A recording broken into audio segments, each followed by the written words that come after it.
Chicago, a city that never sleeps because the sirens never stop. But this story isn't about just another block. It's about O Block, a place that shouldn't exist the way it does. See, most gangs make noise. They flash, they film, they flex. But O Block? They go silent before every storm. No one ever saw them move. But the aftermath was always loud. Bodies, burnt cars, news helicopters, and mothers screaming names into the night. And the strangest part? They called themselves the Iron Veil. No tags. No colors. No social media. Just whispers. And a symbol carved into brick. A circle with 3 slashes through it. Detectives said it looked like nothing. But to the people inside O Block, it meant someone was about to vanish. It started small. A dealer named Rico disappeared after a dice game. No fight. No witness. Just his hat, still spinning on the pavement when cops arrived. 2 days later, a boy named Deshaun vanished walking to school.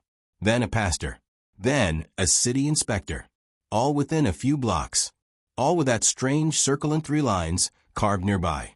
Police thought it was random. Locals didn't. An old lady who lived near King Drive told reporters, "They're not killing for money.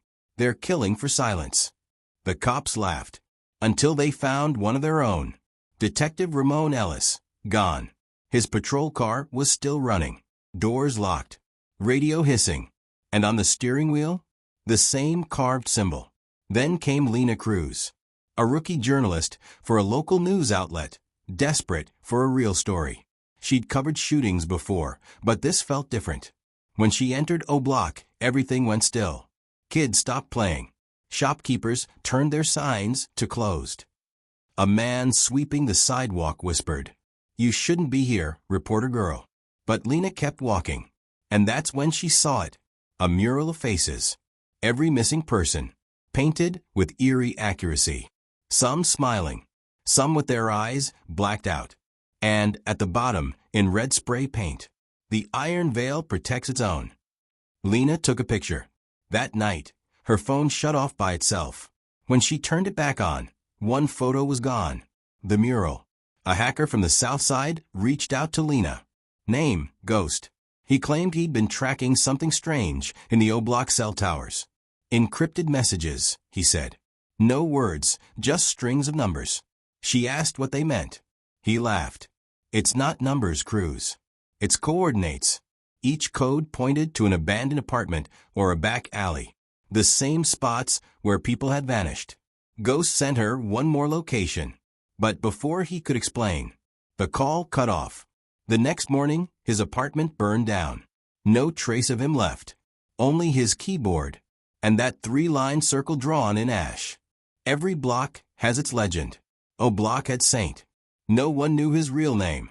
Some said he'd been a preacher before turning into something else. Others swore he'd been military, dishonorably discharged for disobedience under fire. But everyone agreed on one thing.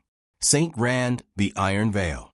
He never raised his voice, never pulled a trigger. He didn't need to. Saint had rules. No women, no children, no money from poison. But if you broke silence, if you talked about what you saw, you disappeared. People whispered that Saint didn't just kill. He erased you. Lena got a message from an unknown number. Just one line. They watched the watchers. Attached was a single file. A document marked Project Iron. Inside were names. Not gang members. Not criminals. But police, judges, city officials. Payments. Transfers. Coordinates. The Iron Veil wasn't just a gang. It was a system.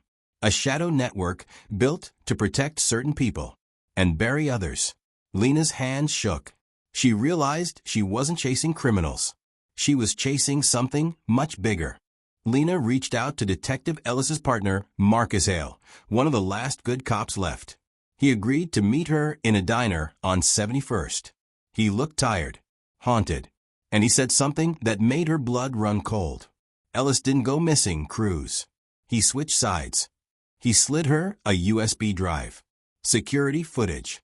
It showed Ellis alive, standing beside Saint, laughing.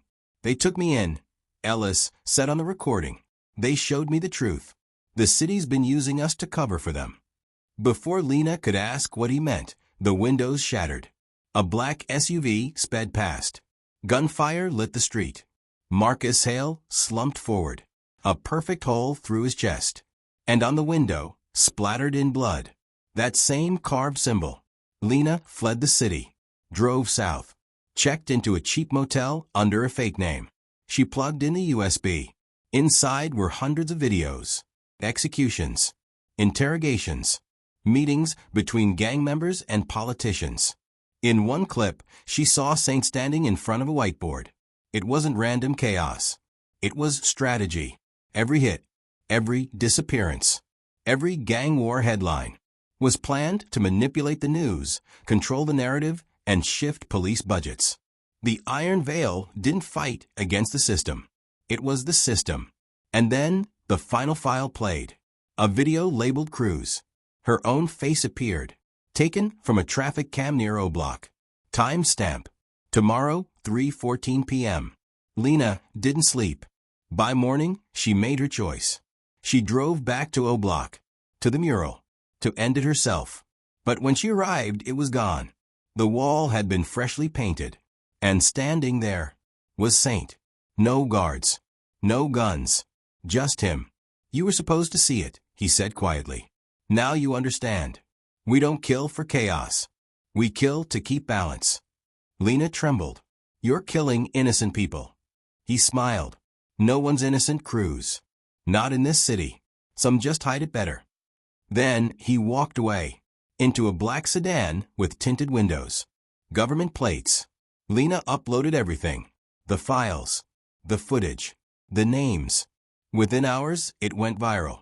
News stations picked it up. The internet exploded. Then, suddenly, everything vanished. Posts deleted. Accounts suspended. Videos scrubbed. Even the backups on her cloud drive, gone. A knock came at her motel door. She froze. Looked through the peephole. A man in a black coat, holding a badge. Miss Cruz? We need you to come with us. She stepped back. The lights flickered. Her phone buzzed. A message flashed across the screen. Balance must be restored. Then darkness. The next morning, police found her car near Lake Michigan. Doors open. Engine running. And carved into the steering wheel. That same symbol. 3 slashes through a circle. The Iron Veil lives.